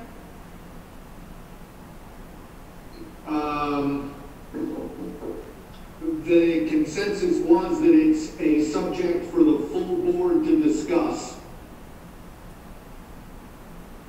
So, we should have a full board discussion on whether we want to, how much do we want to invest in the fields, or do we want to revamp the field? Do we want to do like a Warren Hills kind of thing, where one field does everything? Chris and Shelley did get some preliminary numbers. What were they? 1.6. I think it was 1.3 for the field, was the latest estimate. Was there more? I thought there was more to it than that. The track was. Then there was a separate estimate for the track that What was was that? around it. I think that was our old estimate. We just got newly updated ones at the meeting. All right, so the rough estimates are like 1.3 to redo the field itself, and an additional 0.3 for the track. That was the last estimate we got. We are going back and doing a full facility study. So more will come out of that. So maybe what we should do is just so everybody knows what we're talking about, send out whatever quotes you have, and we can have a discussion at the next board meeting. I think, right, at the finance meeting, we discussed it at length, but then also discussed the long-range facility plan and our facilities as a whole, and decided that it was worth having a facilities audit in total done first, and then we will be able to prioritize what projects surface to the top to update the long-range facility plan, and also for budget planning of what projects are going to be next in line. Right. So right now I have the first estimate from our current architect. I'm looking for the second one possibly tomorrow, and hopefully I'll have a third one soon, so that by the next finance committee meeting we'll hopefully get that facility audit underway, and that will hopefully help the board make a decision as a whole what direction they want to go. Yeah, this is too big a dollar amount for the finance committee itself to decide. This has to be a full board decision. We all were in consensus on that. Yeah. We talked about it, we had that number, it was 1.6. Of course, I look at that and I think, well, if we wait 10 years to do a field, we're gonna spend between $500,000 and $750,000 to maintain what we have, which should be replaced. And the second thing is, if it's 1.6 now, in 10 years it'll be 3.2 million. And I mean, it's a situation that sooner or later we need to take a look at this serious, it's a serious issue. And I think that, again, the board, we should have it on as a full board item. So Shelley, once she gets the information, she can get it out to everybody, and then we can slate it on the agenda for that January meeting, Colleen. We'll have a discussion on it then. And everybody has all the information to, to really participate in the discussion. Can I say something? Sure. I'm hearing bits and pieces. It's depending on who's talking. So I heard full board discussion. I heard Shelley mention a few numbers, and then we're not going to discuss it tonight at the full board, and we're going to wait. Is that what I heard? Yes. Shelley can get the numbers out to everybody, Catherine, on the new estimate she's got, and give everybody a chance to digest it, and then we can have an intelligent discussion in January. I would just like to add a few thoughts. Sure. Okay. In finance, we did say it was a board discussion of the whole, and I do agree that any sort of purchase that large should be a decision of the entire board. So I still advocate for that. I do not recommend the field. I did say that in finance, I'll say that now, and I'll probably say that again in January. I did do quite a bit of thinking about it. I don't recommend putting the field in based on our current financial situation. I think it would put us at financial risk. I have a hard time justifying the cost for one field because it only takes care of one field, not all the fields. I also have concern it only helps certain sports, fall sports, and it doesn't address all the other sports. Not that fall sports aren't important, I would just like to see a cost like that, something that costs that much money benefit all of the sports, not just the fall sports. So with all that being said, I do think in the future, it's something I've said that before, I know Colleen doesn't like that answer because that's what she started in the past. I would like the answer either. I do feel that saying that we put money into academics before, I can't speak to that, I've only been on the board almost 2 years. I find that statement somewhat concerning because if we had put so much money into academics, I don't know that we would be in the position that we're in now. I do feel we have a lot more improvement to make academically before we can ever consider a purchase like that sports-wise. I do understand sports are important. I just don't think that that field is a necessary purchase. The kids can still practice. They will still practice on the regular fields throughout the week. They will only practice on the turf field during games. So the sports can still go on. They will go on. And I just don't think we're there yet. And I'm just going to say, from a financial perspective and as an accountant, I don't recommend that purchase. Okay. Anybody else have anything they want to say before we move on? Just one question. How will that $1.6 million be funded? We have to figure that out. That will be a full board discussion.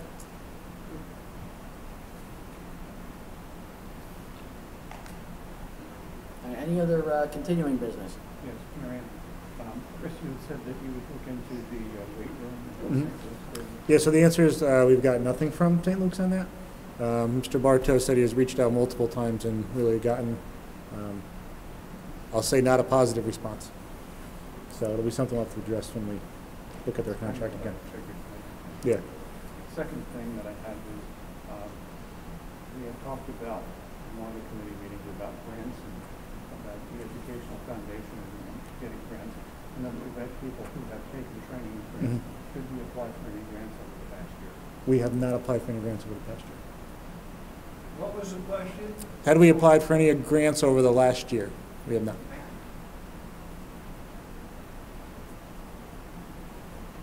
Anything else for continuing business? Okay, new business. Anybody have any new business? Okay. I'd just like to say thank you so much to our school nurses. After reading their reports, all they need to do in a normal year is a lot, but everything they've done for COVID and now taking over the full contract since the county's so overwhelmed, my hat's go off to them. They've had one heck of a year, and they're doing a fabulous job, in my opinion, staying on top of it and keeping our kids safe and our staff and our community. I think they have been well worked this year and are worth it and have done a good job, and all their staff that has supported them in making calls and doing what they need to do. I think that we owe them a lot this year. I would second that, and I'm just going to repeat a little bit of it in case not everybody heard it, and so it's on the video that Melissa was just commenting on how phenomenal our school nurses are and how much they've had to do extra this year. And kudos out to them, and I think we all would agree with that statement. So thank you for bringing that up. Okay, any other new business? Go ahead. I don't know if this is the appropriate time to discuss it in the COVID policy. So policy 5141.2 on illness. To prevent further spread of COVID or disease, COVID-19 contacts are encouraged to stay home and maintain social distance from others until 14 days after their last exposure to a person with COVID-19. Could we discuss changing encourage to require? We could, but that would be a policy, so why don't you get that information to Brian, and we're going to have a policy meeting, and we'll add that to it. Okay. Anybody else? Okay, so we're going to do an executive session, but we're not going to take action, right? Correct. So why don't we'll do public participation first, and then we'll go into executive session? Does that sound fair? Mm-hmm. All right, so... Oh, What? Can I say one more thing before Yes. we go on executive? Yes. Just to clarify what I was saying earlier, in regards to putting money into improvements for academics, like I said, whether I don't think we'd be in that position, I don't know if we didn't put it into the right areas or what happened, so I don't want to negate that we didn't put it there. I just don't know exactly where it went to. I also want to remind that we pay significantly more in administrative costs than any other district around. So I mentioned that last year in finance. I will be bringing that up again. As we talk about expensive items like the field, we need to also start looking into where we're overspending still. And I believe administrative costs is definitely one area. Okay. All right, so anybody have any public participation before we go to executive? I think for continuing business. Oh, for continuing? Oh, go ahead, Joe. Hold on, Joe, we're not done. I just wanted to check with, there's 3 board members that still need to complete their school board required training for this year, and I just want to make sure that you saw the emails with the link. Dr. Zuppeth, Mrs. Duckworth, and Mrs. Pell. Have you seen your emails? I did mine. You did yours? Okay, it takes a week to update, so I'm not sure. Okay. But you have till 12/31, so I just want to make sure everybody has the info.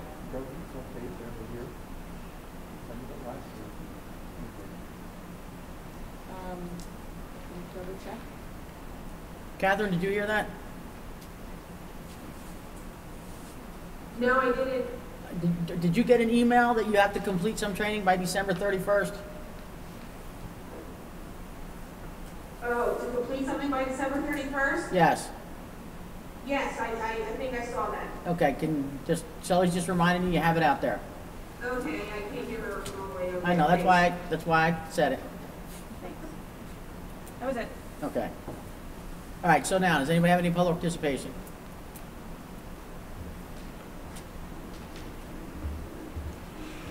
Madam President, I feel I owe you and this board an apology for my outburst.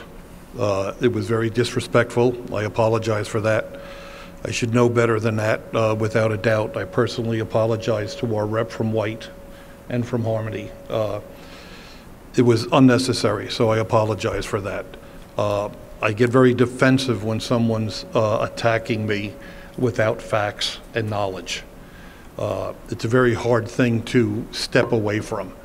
That being said, I will follow up on the comments made, but I do deeply apologize to the school board and our attorney, Mr. Crute, I believe, and Madam President, and the gentleman in the back as well, and the public. Thank you. Anybody else have any public participation? No? You said you had something, Michelle, from email? No? Nothing? Okay, so. It's hereby resolved that the board will now go into private session to discuss legal matters. Any discussion held by the board will need to be let me try this again. Any discussion held by the board will not remain confidential, will be made public as soon as practicable. Minutes of the private session will not be disclosed until the need for confidentiality no longer exists. The board will reconvene in public session at the conclusion of closed session, and we will not be taking action.